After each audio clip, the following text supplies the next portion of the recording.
Kultivator, kembali dengan saya lagi Felix dan tentu saja akan lanjut membahas Lindong dalam Donghua Martial Universe season kelima. Sebelum lanjut, saya recap pada bagian sebelumnya terlebih dahulu ya. Lindong mengikuti seleksi peserta turnamen perang 100 dinasti, mewakili dinasti Yan. Dari sekian banyak peserta dari berbagai klan kuat, semuanya diadu untuk dipilih 5 terkuat. Lindong berhadapan melawan Wang Zong, generasi terbaik klan Wang. Namun pertempuran berat sebelah di mana MC kita bisa memenangkan pertarungan dengan S-Win. Mengubur dalam-dalam mimpi klan Wang untuk bisa bersaing dengan klan Lin dalam ajang paling bergengsi tersebut.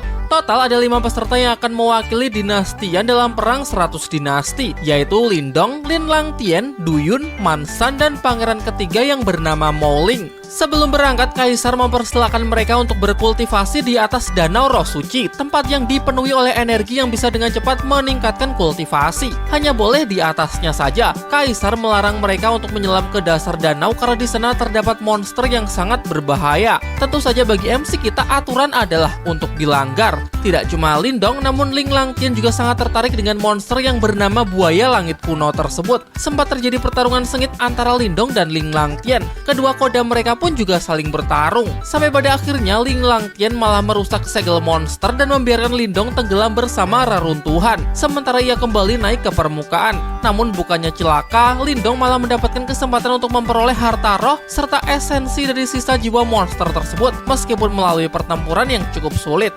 Di sisi lain, Ling Langtian yang sudah naik lebih dulu malah mengarang cerita dan memutarbalikkan fakta. Ia berbohong dengan mengatakan bahwa Lindong lah yang telah merusak segel monster, berniat mencelakainya dan membahayakan seluruh ibu kota dinasti Yan. Untungnya Lindong kembali tepat waktu untuk membantah semua fitnah tersebut dan ternyata Kaisar justru senang karena berkat Lindong, kini monster yang selalu menjadi momok bagi masyarakat dinasti Yan selama ratusan tahun telah sepenuhnya berhasil dimusnahkan. Di sisi lain, terungkap sudah bahwa Nona Ling Xingsu ternyata adalah bagian dari Sekte Super yang mendapatkan perintah dari ketua sekte agar mengamankan medan perang kuno, wilayah yang akan dijadikan sebagai tempat berlangsungnya kompetisi perang 100 dinasti. Karena beredar informasi bahwa tempat tersebut telah disusupi oleh seseorang yang mungkin mempunyai niat jahat. Singkat cerita, kelima peserta perwakilan dinasti Yan telah memasuki arena diadakannya perang 100 dinasti tersebut, medan perang kuno. Disinilah setiap peserta akan diuji untuk bisa bertahan hidup di lingkungan ekstrim yang dihuni banyak monster, sekaligus dituntut agar mereka bisa berkembang ke ranah yang lebih tinggi. Pertempuran bisa datang kapan saja. Kalau bukan pertempuran antar peserta, para monster yang berkeliaran di sana pun juga siap memangsa mereka, terutama di malam hari, ketika energi jahat melemahkan setiap orang dan membuat para monster semakin ganas. Satu-satunya yang bisa dijadikan sebagai tempat perlindungan adalah sebuah reruntuhan kota. Namun tempat tersebut telah dikuasai lebih dulu oleh kelompok peserta lain yang berasal dari dinasti Sengguang. Jadi siapapun yang ingin masuk ke dalam kota harus membayar mereka dengan sejumlah pil nirwana dan bersedia mengikuti semua peraturan yang mereka buat. Tidak ada yang berani melawan karena kelompok ini mempunyai kultivator tingkat tinggi bernama Jinmu yang siap menghabisi siapa saja yang ingin menentang mereka. Sebenarnya Lindong sudah siap untuk menghajarnya, namun pangeran ketiga Mo Ling lebih menyarankannya untuk mengambil jalan damai dan meredam amarah. Karena ia pikir daripada menambah musuh, lebih baik menambah banyak sekutu agar bersama-sama mereka bisa menaklukkan kerasnya medan perang kuno. Awalnya Lindong menurut, namun setelah menyaksikan kelompok Jinmu yang semakin berbuat seenaknya, tentunya tidak bisa tinggal diam. Saat serangan gelombang monster datang, orang-orang dinasti Sengguang tidak menepati janji. Mereka hanya sibuk melindungi kelompoknya sendiri dan membiarkan para monster memasuki kota. Tidak cuma itu, setelah gelombang monster mereda, Jinmu malah ingin merampok lebih banyak pil nirwana, sehingga Lindong yang sudah terlanjur emosi pun memutuskan untuk baku hantam. Namun sebelum pertarungan berlanjut, secara mengejutkan gelombang monster kembali menyerang dan kali ini skalanya jauh lebih besar, sehingga mau tidak mau mereka semua harus bekerja sama jika ingin selamat. Mereka membagi kelompok untuk ditempatkan di setiap gerbang demi mempertahankan kota. Nah, cukup panjang ya recapnya. Baik, sebelum lanjut ke ceritanya, saya akan selalu memberikan peringatan spoiler warning bagi kalian yang belum dan ingin menyaksikan Donghuanya secara langsung, karena jelas konten kali ini akan mengandung banyak spoiler. Dan baiklah para kultivator, kalau kalian sudah siap, mari kita mulai. Lindong,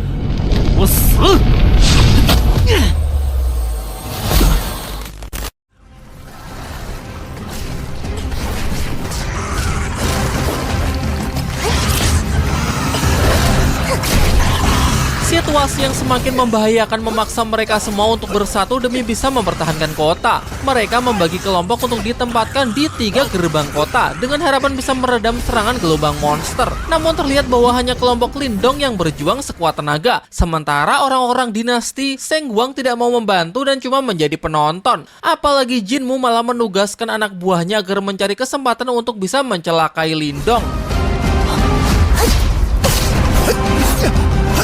Gelombang monster tidak ada habisnya. Lindong yang kesal dengan situasi ini meluncur tajam ke arah kerumunan monster dan bertarung melawan mereka secara langsung bersama Xiaoyan dan mengandalkan harta spiritual tombak buaya langit kunonya. Semua yang menyaksikannya pun sangat terpukau antara menganggap Lindong hebat atau justru mengiranya gila. Yang jelas Molin semakin yakin bahwa apa yang dikatakan oleh ayahnya sebelumnya mengenai anak itu ternyata terbukti benar. Lindong memanglah orang yang sangat spesial dan penuh dengan kejutan.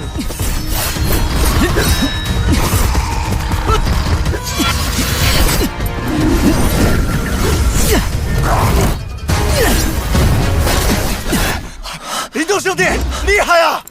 Seorang diri ia berhasil membabat habis puluhan monster sekaligus. Namun setelah itu Xiaode memberitahunya bahwa ia baru saja merasakan gejolak kekuatan yang sangat dahsyat.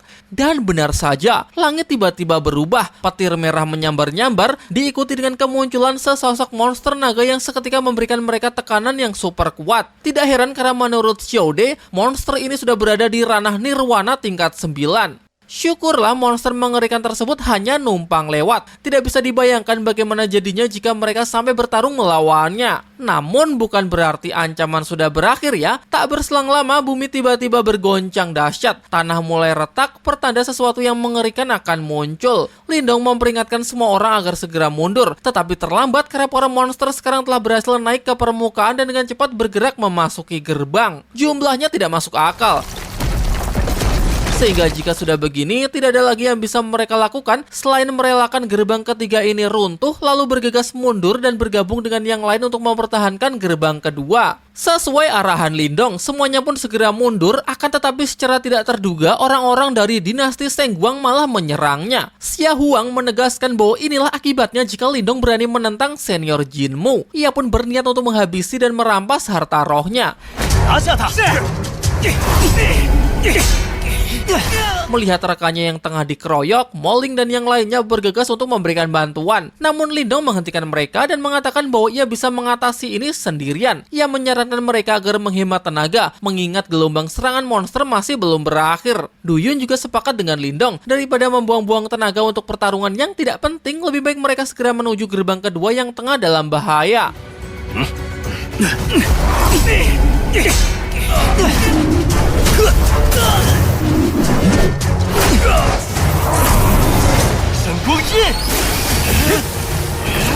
Ternyata cuma sok keras di awal, tapi begitu digas langsung sesak nafas. Jelas Xia Huang tidak sebanding dengan Lindong, padahal seharusnya Lindong sudah banyak kehabisan tenaga setelah bertempur melawan para monster. Namun nyatanya anak tersebut masih sekuat ini.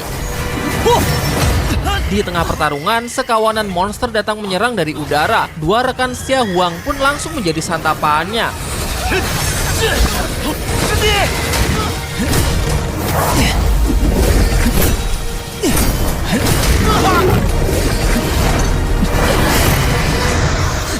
Sementara itu di gerbang kedua, teman-teman Lindong juga masih berjuang untuk melawan para monster. Serangan tidak cuma dari darat, namun juga dari udara, membuat mereka sudah semakin kelelahan karena nampaknya monster-monster ini memang tidak ada habisnya. Diperlihatkan Lindong yang telah kembali bersama Xia Huang yang masih saja terus mengejarnya. Memang benar-benar keras kepala. Namun ironisnya, tanpa sadar dari belakang ia diserang oleh seekor monster ganas yang seketika langsung melumpuhkannya. Monster yang bersembunyi di dalam tanah, berwujud kalajengking raksasa. Xiaode memperingatkan Lindong bahwa monster ini disebut sebagai kalajengking iblis bumi, di mana kekuatannya telah mencapai ranah manifestasi tingkat puncak. Menyaksikan dari kejauhan saja sudah membuat semua orang kena mental. Namun Moling tetap menunjukkan semangat juangnya yang masih belum padam. Ia meminta rekan-rekannya untuk tetap fokus, menghentikan para monster yang mencoba menerobos gerbang kedua, dan mempercayakan monster kalajengking raksasa tersebut kepada Lindong. Sementara itu, Lindong yang telah terpojok mengeluarkan boneka darah iblisnya untuk menghadapi monster kalajengking. Pada awalnya cukup berhasil. Monster tersebut terpental setelah menerima pukulan telak. Namun sepertinya Lindong lupa kalau wilayah ini tengah dipenuhi oleh energi jahat. Hal itu pun membuat boneka darah iblisnya menolak perintah dan mulai berperilaku aneh. Xiaode memerintahkan Lindong agar segera menariknya kembali. Ia menjelaskan bahwa boneka roh darah terlihat tengah menyerap banyak energi jahat yang kalau dibiarkan terus begini, maka senjata tersebut bisa lepas kendali dan justru akan menjadi bumerang. Sayangnya terlambat, boneka roh darah telah banyak menyerap energi jahat, langsung menggila dan menyerang tuannya sendiri.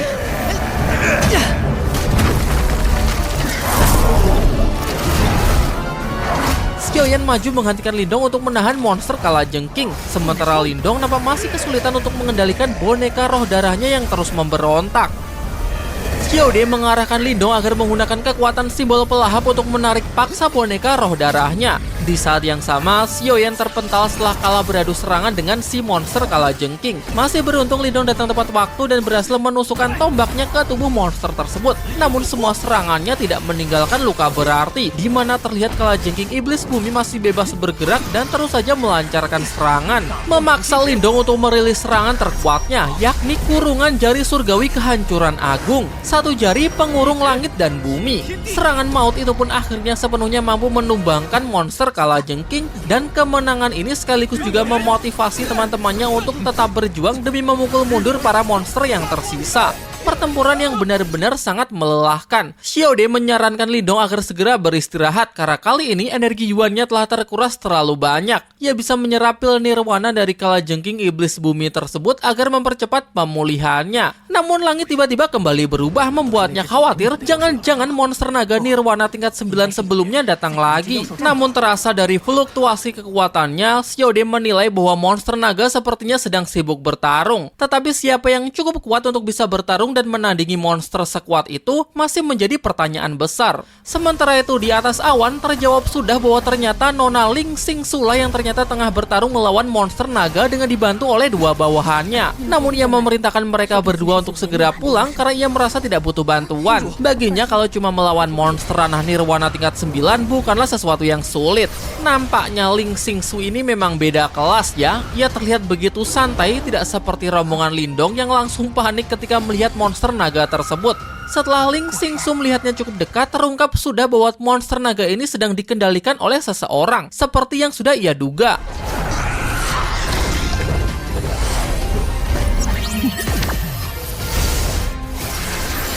Hanya dengan gerakannya yang santai dan penuh lemah gemulai, dengan cepat monster naga pun langsung mampu dijatuhkan, menunjukkan bahwa gadis ini benar-benar masih jauh levelnya di atas Lindong, dan sekaligus juga membuktikan bahwa reputasi sekte super benar-benar super, bukan gimmick semata.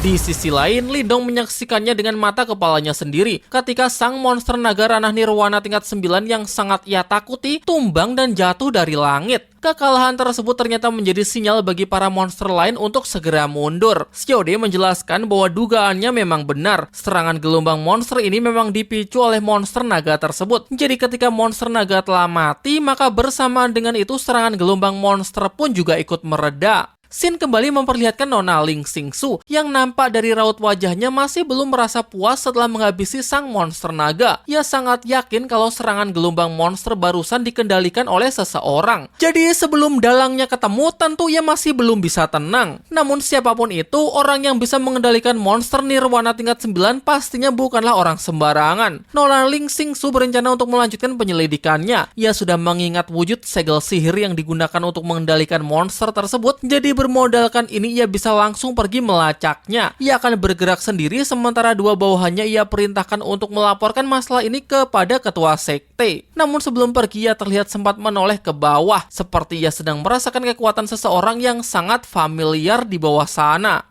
Sementara itu Lindong nampak masih bertanya-tanya sebenarnya sekuat apa orang yang bisa mengalahkan monster naga tersebut. Namun sisi baiknya, situasi kini menjadi lebih terkendali, ditambah lagi malam yang mengerikan pun juga telah berlalu. Duyun dan yang lainnya menyampaikan rasa terima kasihnya kepada Lindong. Tanpanya, entah bagaimana mereka bisa selamat dari gelombang monster. Moling menambahkan bahwa sepertinya bersama Lindong dinastiannya bisa meraih kemenangan besar di medan perang kuno. Apalagi setelah ini mereka semua akan panen pil nirwana nirwana dari jasad para monster tersebut, sehingga kultivasi pasti bisa meningkat pesat. Mereka pun mulai mengumpulkan banyak pil nirwana. Lindong berharap semoga saja pil nirwana ini bisa ia gunakan untuk memurnikan energi jahat dari boneka roh darahnya. Mansan mengungkapkan bahwa ia sangat puas dengan hasil panen kali ini. Jika saja ada gelombang monster di medan perang kuno setiap hari, maka pasti mereka akan segera naik ke ranah nirwana dan bisa direkrut menjadi bagian dari sekte super yang sangat dihormati. Namun di tengah kegembiraannya tiba-tiba datang sebuah serangan yang langsung menjatuhkannya. Duyun pun juga tak luput dari serangan tersebut.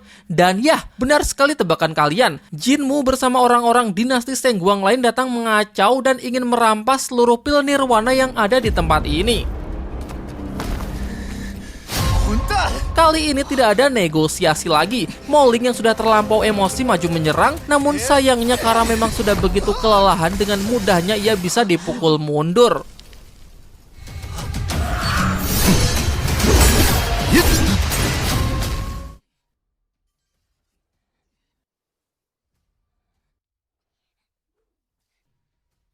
Lindong pasang badan untuk melindunginya. Sang pangeran ketiga tersebut meminta Lindong agar tidak perlu menahan diri lagi. Mereka harus berjuang mati-matian untuk melawan dinasti Sengguang. Ini semua juga demi untuk membalaskan dendam dua rekan mereka sebelumnya, yaitu Mansan dan juga Duyun. Banyak dari mereka yang bergabung dengan Lindong karena sudah tidak tahan lagi terhadap orang-orang dinasti Sengguang yang semakin keterlaluan. Namun Jinmu malah menertawakan mereka. Dengan banyaknya dari mereka yang sudah terluka dan sudah kehabisan tenaga setelah pertempuran melawan para monster, sehingga mana mungkin mereka bisa mengalahkan kelompoknya yang masih segar bugar. Sementara itu Lindong tidak bermaksud untuk main keroyokan. Ia rasa ia sendirian saja sudah lebih dari cukup untuk menghabisi Jinmu dan orang-orang laknat tersebut.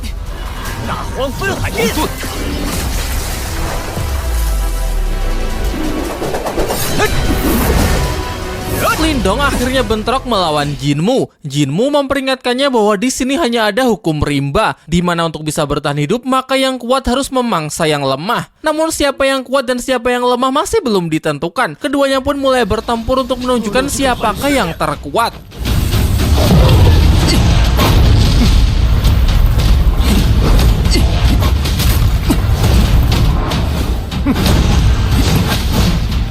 Sejauh ini keduanya masih terlihat seimbang. Pemandangan ini sekali lagi membuat pangeran ketiga semakin mengagumi Lindong yang mampu menyaingi kultivator ranah manifestasi setengah langkah menuju nirwana, yaitu puncak ranah manifestasi, dan tinggal sedikit lagi mampu menerobos ranah nirwana. Apalagi Lindong pastinya sudah sangat kelelahan setelah bertempur semalaman melawan gelombang monster sebelumnya, sementara Jinmu masih berada di puncak kekuatannya.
Sampai berapa lama Lindong mampu bertahan dari gempuran serangan Jinmu? Ia pun berhasil dipukul mundur yang kemudian dilanjutkan dengan Jinmu yang merilis serangan terkuatnya, teknik bela diri manifestasi. Dirilislah teknik bela diri manifestasi tersebut yang bernama Benturan Gajah Suci Penghancur Langit. Semua orang beranggapan bahwa jika sampai Lindong terkena serangan tersebut secara langsung pasti mati. Demi untuk bisa menahan serangan sekuat itu, Lindong juga harus merilis teknik manifestasinya juga, yakni Kurungan Jari Surgawi Kehancuran Agung, 4 jari penghancur langit.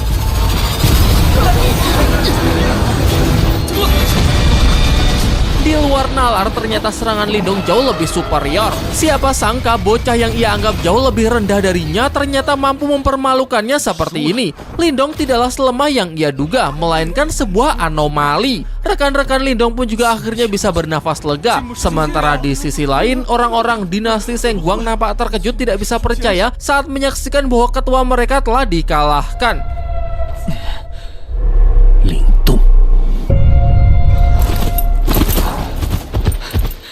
我没事，小爷，我们走吧。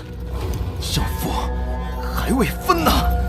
Namun ternyata Jinmu enggan untuk menerima kekalahannya. Ia kembali berdiri dengan sempoyongan dan menyatakan kalau pertarungan mereka masih belum berakhir.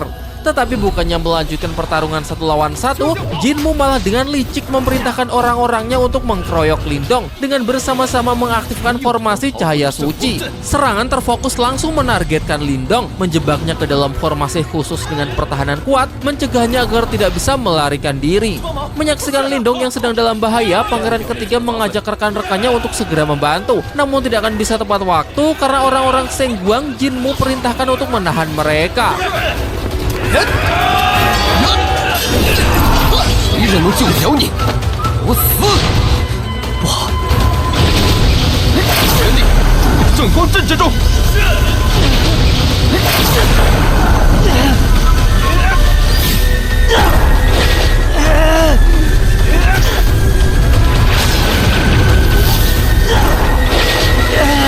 Sebuah serangan turun dari atas formasi untuk mulai menekan Lindong. Jinmu pun nampak tertawa puas karena yakin bahwa tidak akan ada orang yang sanggup lolos dari formasinya sehingga kali ini Lindong pasti akan benar-benar mati. Namun kesombongannya seketika luntur ketika menyaksikan Lindong yang masih mampu bertahan, bahkan sanggup meruntuhkan formasi yang ia bangga-banggakan tersebut. Dan sekarang MC kita benar-benar sudah murka. Tidak ada kata maaf lagi. Lindong kembali merilis teknik andalannya, kurungan jari surgawi kehancuran agung 5 jari pengguncang semesta. Versi terkuat dari teknik tersebut berbentuk telapak tangan raksasa siap membinasakan Jinmu dan para pengikutnya.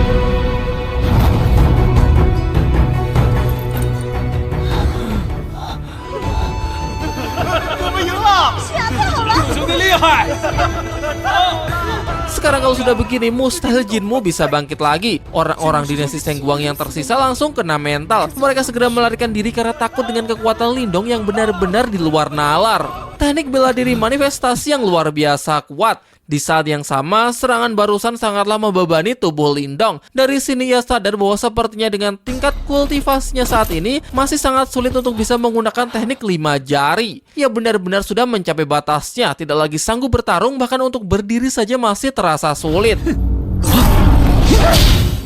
Namun sayangnya kesempatan ini malah dimanfaatkan oleh Ling Langtian yang memang sejak awal punya dendam pribadi terhadap Lindong. Ling Langtian ini benar-benar pengecut ya. Bukannya bertarung dengan adil, ia malah menyerang Lindong yang sudah sangat kelelahan. Lindong pun kemudian menahannya dengan teknik simbol leluhur pelahap yang justru mampu menyerap serangan Ling Langtian dan membalikan keadaan.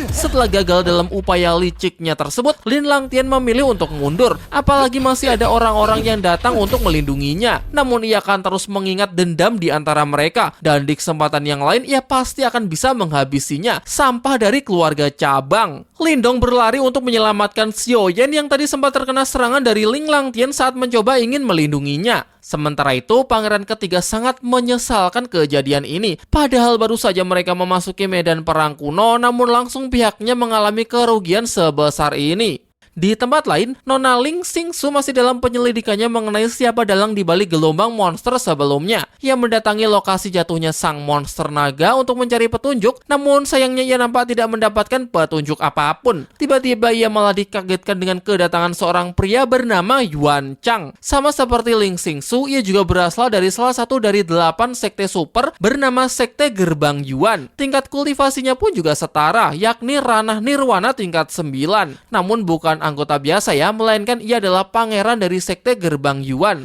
Nona Ling Xingsu nampak begitu menghormatinya. Ia menjelaskan bahwa kedatangannya ke sini atas perintah dari gurunya untuk menyelidiki keanehan di medan perang kuno. Dan ternyata Yuan Chang juga mendapatkan tugas serupa dari gurunya. Dan karena ia datang lebih dulu dari Nona Ling Xingsu, Yuan Chang mengaku bahwa ia telah selesai menyelidiki semuanya dan hasilnya semua ini hanya dikarenakan oleh para monster yang mengamuk. Sehingga menurutnya ini hanyalah fenomena alam biasa dan sama sekali tidak ada keanehan apapun yang ia ketemukan. Namun Nona Ling Xingsu nampak meragukan hal itu. Menurutnya ini masih terasa sangat janggal. Kalau cuma di satu tempat sih mungkin masih wajar. Namun bagaimana bisa serangan monster ranah nirwana ini terjadi di berbagai tempat secara bersamaan tanpa ada campur tangan dari seseorang? Ditambah lagi ia berhasil menangkap simbol kendali monster yang tertanam di dalam monster nirwana tersebut, sehingga kuat dugaan bahwa monster ini memang ada yang mengendalikannya. Di mana orang yang bisa menyusup ke dalam medan perang kuno dan menanamkan simbol kendali monster ranah nirwana pasti bukanlah orang sembarangan. Yuan Chang pun mengakui ketidakketelitiannya. Ia bahkan tidak menyadari kalau simbol tersebut ternyata ada di dalam si monster. Karena hal itulah Nona Ling Xingsu segera pamit untuk melanjutkan penyelidikannya. Setelah kepergiannya, Yuan Chang mengeluhkan kalau wanita ini memang begitu angkuh. Tetapi ia yakin bahwa suatu saat nanti Ling Xingsu pasti bisa menjadi miliknya. Namun yang tidak mereka tahu, ternyata sejak awal keduanya telah diawasi oleh sekelompok orang misterius. Dan terungkap bahwa ini adalah bagian dari rencana kelompok ini, yaitu memang sengaja ingin memancing orang-orang dari sekte super. Di sisi lain, setelah pertempuran besar sebelumnya, terlihat Lindong yang sedang berkultivasi dan memulihkan diri. Ia juga berhasil mempelajari teknik seni bela diri milik Jinmu, yakni benturan gajah suci penghancur langit. Xiao Diao menyebut bahwa jelas sangatlah kuat karena bagaimanapun juga teknik ini merupakan teknik manifestasi tingkat tinggi. Bahkan jika kelak Lindong bisa melatihnya dengan tekun, maka kekuatannya pasti akan bisa jauh lebih meningkat lagi. Namun di balik ini semua, Lindong masih merasa belum cukup puas, mengingat saat pertarungannya melawan Jinmu yang sebenarnya nggak kuat-kuat amat. Cuma kultivator ranah manifestasi setengah langkah menuju nirwana. Ia sampai harus merilis teknik terkuatnya untuk pertama kalinya. Dan ia sadar bahwa teknik 5 jari ini sangatlah membebani tubuhnya. Jadi entah bagaimana jika nanti ia benar-benar bertemu dengan lawan yang jauh lebih kuat, yaitu ranah nirwana yang sebenarnya. Untuk masalah itu, Xiao Diao ternyata sudah punya solusinya. Ia lalu mengeluarkan sebuah gulungan yang mempelajari tentang teknik yang disebut sebagai tubuh emas nirwana kecil. Xiao Diao menjelaskan bahwa ini adalah teknik penempaan tubuh yang dulu pernah ia dapatkan. Jika Lindong berhasil menguasainya, maka kemungkinan tubuhnya akan mampu menahan efek samping dari penggunaan teknik 5 jari. Xiao Diao tidak memberitahu Lindong sejak awal karena memang melatih penempaan tubuh tidak boleh dilakukan secara terburu-buru. Jika tubuhnya belum siap tapi tetap memaksa, maka justru akan sangat berbahaya. Dan sekarang barulah waktu yang tepat. Ketika tingkat kultivasinya sudah memenuhi syarat dan ditambah dengan bantuan dari simbol leluhur pelahap, maka peluang keberhasilannya akan jauh lebih besar. Namun sebelum itu, Xiao Diao meminta Lindong memberikan kantung pil nirwananya karena proses ini akan sangat banyak membutuhkan pil tersebut. Dimulai dari menyerap energi dari gulungan tersebut, kemudian dilanjutkan dengan mengaktifkan simbol leluhur pelahap. Xiao Diao mengingatkannya agar tetap menjaganya dalam lingkup sekecil mungkin karena mereka akan dalam masalah jika sampai kekuatan tersebut menarik perhatian banyak orang. Langkah selanjutnya adalah penyerapan pil nirwana. Xiao Diao meminta Lindong agar tidak perlu memberikan perlawanan dan biarkan saja energi nirwana ini memenuhi tubuhnya dan membangun ulang struktur otot dan juga tulangnya. Meskipun metode ini cukup menyakitkan ya, namun ia yakin bahwa Lindong pasti bisa melewatinya. Demi bisa membentuk tubuh emas nirwana memang tidaklah mudah. Hanya dengan menempa tubuh dengan api nirwana, maka baru bisa melampaui batas kekuatan tubuhnya. Ini adalah proses yang sangat panjang. Diperlihatkan kultivasinya sudah berjalan selama berhari-hari, namun masih saja belum juga selesai. Bahkan Xiao Dai perlu menambahkan lebih banyak pil nirwana kepada Lindong.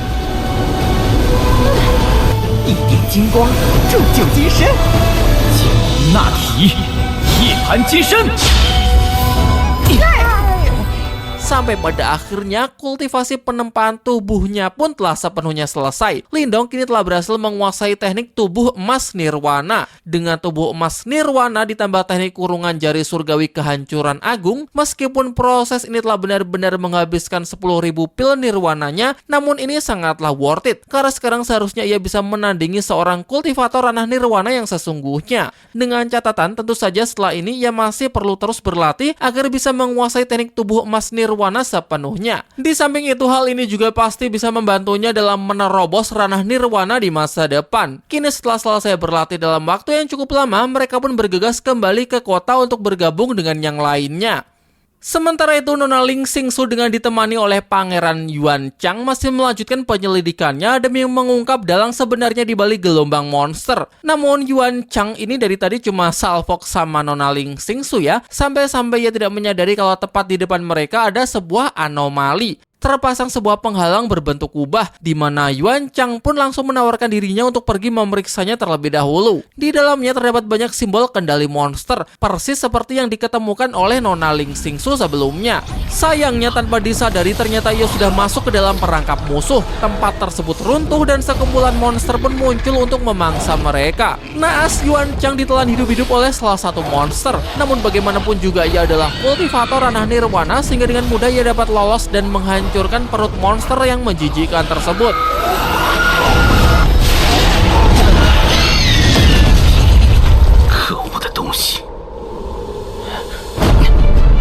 Sementara itu Nona Ling Xingsu berhasil menemukan salah seorang penyusup dan sekarang sedang berusaha mengejarnya.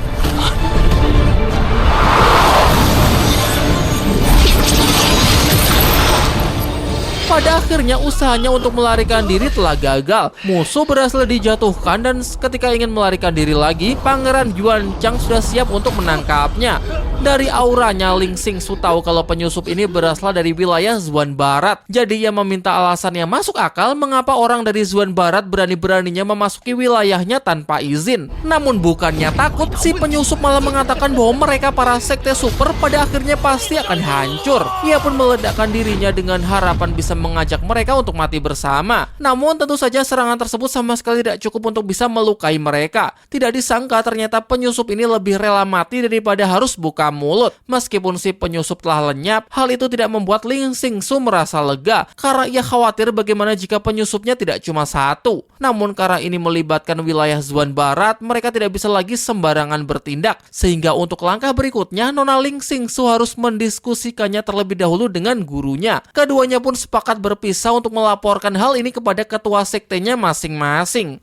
Di sisi lain, Lindong yang telah menyelesaikan kultivasinya akhirnya kembali ke kota. Dilihat dari situasinya, kota tersebut sudah nampak jauh lebih damai jika dibandingkan dengan saat masih ada Jinmu dan orang-orang dari dinasti Sengguang. Lindong pun menjadi sangat dihormati karena atas jasanya lah hal itu bisa terwujud. Moling menyambutnya dengan gembira dan langsung mengajak Lindong untuk membicarakan hal yang sangat penting bersama Nona Mu Hongling. Mu Hongling menjelaskan bahwa baru-baru ini ia mendapatkan informasi bahwa ada lokasi yang bernama Lembah Batu Guntur yang tidak jauh dari kota yang konon menyimpan banyak harta karun kuno. Di antaranya ada banyak teknik bela diri, harta roh, obat, dan senjata spiritual yang tak ternilai. Tentunya akan sangat berharga bagi para kultivator seperti mereka, sehingga ia berniat untuk mengajak mereka berdua untuk pergi bersama. Lindong berpikir sejenak sebelum memutuskan, sementara pangeran ketiga merasa jauh lebih skeptis mengingat tempatnya yang sangat bagus pasti akan ada banyak kultivator hebat dari dinasti-dinasti besar yang juga mengincarnya, sehingga ia khawatir jika mereka pergi maka bukan cuma tidak dapat apa-apa, tapi malah akan mengalami kerugian besar. Nona Mu Hongling kemudian melanjutkan penjelasannya dengan mengatakan bahwa kabarnya selain ada banyak harta kuno, di sana juga terdapat pohon spiritual simbol langit. Mendengar itu membuat pangeran terkejut karena sepengetahuannya pohon spiritual simbol langit merupakan harta yang bisa meningkatkan kekuatan mental secara signifikan. Menurut catatan dari kitab suci kerajaan yang pernah ia baca, pohon spiritual simbol langit sangatlah langka dan jika seseorang bisa menyerap kekuatannya maka bahkan para master simbol tingkat tinggi bisa mencapai tingkat master simbol langit. Lindong pun nampaknya juga mulai tertarik, namun ia penasaran mengapa Nona Mu Hongling bersedia berbagi informasi sepenting ini kepada mereka. mereka, bukannya menikmatinya sendiri. Nona Mu Hongling menjawab bahwa sebelumnya saat bertempur melawan dinasti Sengguang, mereka sudah berjuang bersama-sama baru bisa memperoleh kemenangan. Sehingga hal ini membuatnya sadar bahwa di medan perang kuno ini, ia tidak akan bisa berjuang sendirian. Terlebih lagi sangat sulit untuk bisa mendapatkan rekan yang benar-benar bisa dipercaya. Sekarang sudah diputuskan bahwa besok pagi mereka bertiga akan pergi bersama menuju lembah Batu Guntur. Di sisi lain, Xiao Diao memperingatkan Lindong agar tetap selalu waspada karena firasatnya mengatakan bahwa sepertinya gadis itu sedang menyembunyikan sesuatu.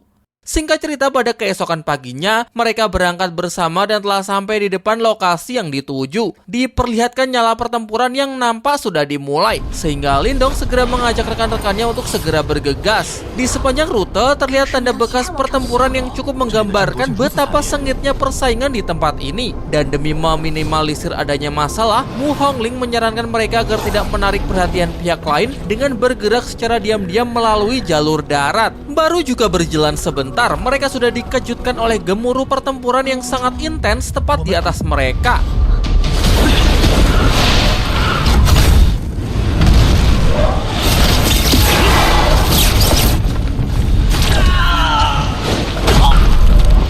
Lindong berinisiatif untuk mengikuti rombongan ini karena siapa tahu orang-orang tersebut bisa membawa mereka menuju pintu masuk tempat tersimpannya harta kuno.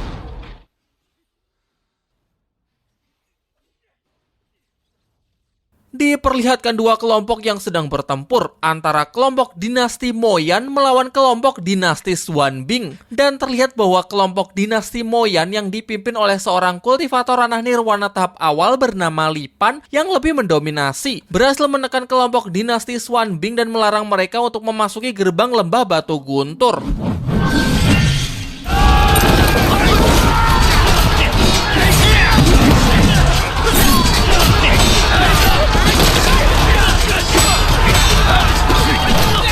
Di sisi lain, Lindong dan dua rekannya masih tetap bersembunyi sambil terus mengamati pertempuran. Ia rasa tidak ada untungnya terlibat ke dalam masalah kelompok ini, jadi menurutnya akan jauh lebih baik jika menunggu sampai pertempuran mereda dan mencari kesempatan yang tepat untuk segera memasuki gerbang. Tak lama kemudian bantuan dari dinasti Xuanbing telah tiba. Dia adalah kultivator ranah nirwana level 1 bernama Hua Yun. Dengan kekuatan berelemen es, ia mampu membalikan keadaan dan memukul mundur orang-orang dari dinasti Moyan. Namun secara mengejutkan serangan es tersebut mampu diblokir oleh sebuah benteng batu raksasa. Dan tepat di belakangnya ternyata pihak dinasti Moyan juga mempunyai seorang kultivator ranah nirwana level 1 bernama Chen Mu. Dan meskipun sama dari segi tingkat kultivasi, Chen Mu masih lebih kuat dari Hua Yun. Hal ini terlihat dari Hua Yun yang sangat berhati-hati dan nampak tidak ingin melawannya. Ia hanya mencoba untuk bernegosiasi dengan mengatakan bahwa tempat harta karun ini bukanlah milik dinasti siapapun. Jadi seharusnya dinasti Moyan tidak berhak mengusir kelompoknya dan dengan serakah berniat ingin menguasai seluruh harta tempat ini sendirian. Namun Chen Mu tetap tidak ingin berbagi kepada kelompok lain. Ia malah menyombongkan betapa superiornya kekuatan dinasti Moyan dan memerintahkan kelompok Hua Yun untuk segera meninggalkan lembah Batu Guntur sebelum kesabarannya habis. Meskipun Hua Yun nampak begitu kesal, tetapi ia mengetahui batasannya. Ia sadar bahwa pertempuran hanya akan membawa kerugian besar bagi kelompoknya, sehingga ia lebih memilih untuk menahan diri dan membiarkan Chen Mu untuk berbuat sesukanya. Pada akhirnya kelompok dinasti Moyan masuk lebih dulu, sementara Hua Yun yang masih sangat kesal tiba-tiba menyadari bahwa ada orang yang sedang bersembunyi di belakangnya. Yah, kelompok Lindong sudah ketahuan. Yang lain langsung panik, tapi jelas ini merupakan sebuah tantangan bagi MC kita. Hua Yun setelah melihat bahwa yang bersembunyi hanyalah sekelompok anak kecil, memerintahkan mereka untuk segera menyingkir dari hadapannya. Dengan santainya Lindong meminta izin kepada Hua Yun agar memberinya jalan karena ia ingin masuk untuk mengambil harta kuno. Namun Hua Yun menolak. Ia mengatakan bahwa anak-anak tidak sepantasnya berada di tempat ini, apalagi sampai ingin ikut dalam perebutan harta di lembah Batu Guntur. Tetapi bukan Lindong namanya jika tidak membalas ejekan tersebut. Ia balas menjawab bahwa seingatnya Chen Mu hanya melarang Hua Yun dan kelompok dinasti Xuanbing untuk masuk, jadi bukan termasuk dirinya. Hua Yun yang terpancing tidak bisa menahan emosinya lagi. Ia langsung meluncur untuk membungkam bocah sombong di hadapannya. Disinilah kesempatan Lindong untuk menguji kekuatan dari tubuh emas nirwana yang ternyata memang mampu menahan kekuatan dari seorang kultivator ranah nirwana.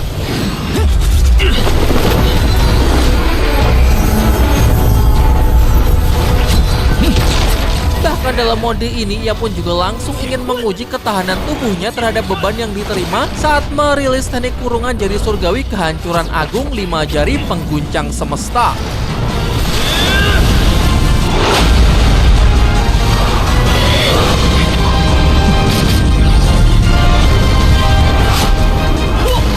Daya hancurnya benar-benar mengerikan, mampu memukul mundur Huayun dan merobohkan pertahanan gunung es iblis miliknya. Dari hasil percobaan ini, tubuh Lindong nampaknya sudah mampu beradaptasi dengan teknik ini tidak seberat sebelumnya. Namun ia tidak menyangka kalau serangannya barusan ternyata masih belum cukup kuat untuk bisa melukai seorang kultivator ranah nirwana yang memang benar-benar luar biasa. Para murid dinasti Xuanbing yang merasa kesal berniat untuk mengkeroyok Lindong, tetapi Huayun menghentikan mereka dan malah mengakui kehebatan bocah di hadapannya. Ia kemudian memberikan salam perkenalan dan memperkenalkan dirinya sebagai Huayun, perwakilan dari dinasti Xuanbing. Sedari awal mereka tidak saling bermusuhan, sehingga menurutnya pertarungan ini tidak ada gunanya untuk dilanjutkan. Jadi tanpa memperpanjang masalah lagi, jika kelompok Lindong ingin masuk maka ia akan mempersilakannya. 多谢。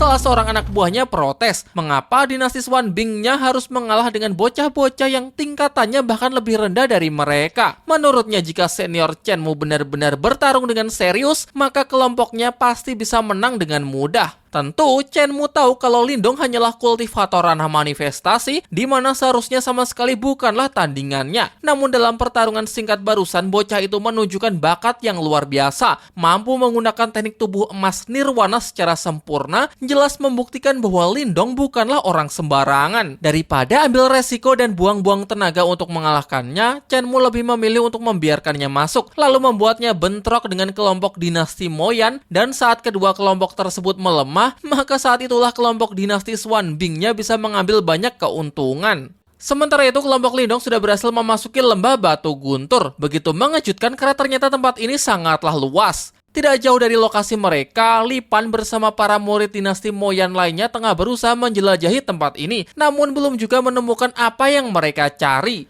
Dari sini Lindong menduga bahwa mungkinkah orang-orang dinasti Moyan juga tengah mencari pohon spiritual simbol langit. Jadi daripada keduluan, ia ingin segera turun untuk mencarinya. Sementara untuk dua rekannya yang lain, ia sarankan untuk tetap mencari harta kuno di lantai atas. Apalagi di lantai bawah dipenuhi oleh orang-orang dinasti Moyan dan bergerombol hanya akan lebih mudah ditemukan musuh. Jadi lebih baik mereka berpencar dan mulai bergerak secara terpisah. Sebisa mungkin Lindong mencoba menghindari pertempuran yang tidak perlu dan lebih berfokus untuk segera menemukan pohon spiritual simbol langit. Tetapi karena tempat yang terlalu luas dan mirip labirin raksasa membuatnya begitu kesulitan untuk bisa menemukannya. Xiao De kemudian keluar untuk membantu. Pohon spiritual simbol langit adalah harta yang pekat dengan energi spiritual langit dan bumi. Dari harta tersebut pastinya dikelilingi oleh kekuatan mental yang sangat kuat. Jadi jelas hampir mustahil menemukannya secara fisik, sehingga ia menyarankan Lindong agar segera mengandalkan kekuatan mental untuk dapat merasakan di mana lokasinya. Dan benar saja, tak butuh waktu lama lokasi dari pohon spiritual simbol langit akhirnya berhasil diketemukan. Lindong pun bergegas untuk menuju titik tersebut. Namun begitu sampai, nampak tempatnya yang begitu meragukan. Tidak ada apa-apa, tidak ada yang spesial, hanya reruntuhan kosong yang dipenuhi oleh akar tumbuhan liar.